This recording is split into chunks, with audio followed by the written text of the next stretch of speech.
এখানে কি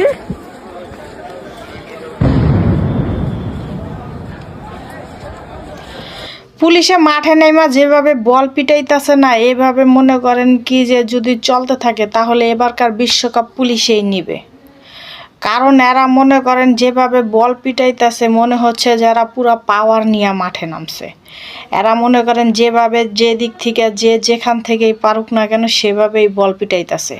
ওই যে জনগণই এখন বর্তমানে পুলিশের কাছে বল, ঠিক আছে। তো ওরা যেভাবে বল পিটাইতেছে প্রতি বলে বলে এরা মনে করেন কি রান নিতেছে, ছক্কা চার। আর এইসব মনে করেন কি ছক্কা চার নেওয়া দেখা এই যে জুলাই যোদ্ধা যারা আছে এরা মনে করেন কি মাঠ থিয়া পলাইতেছে। আর মাঠ থিয়া পলাইতেছে আর এই সুযোগে মনে করেন এরা আরও বেশি বেশি রান নিতেছে। তো যাই হোক, এবার মনে হয় বাংলাদেশে ইতিহাস রচনা পুলিশই করবে, বিশ্বকাপটা পুলিশেই নিবে। আপনি কি বলেন? আপনার মতামতটা জানতে চাই। বিশ্বকাপ কারা নিবে, পুলিশ নাকি জুলাই যোদ্ধা?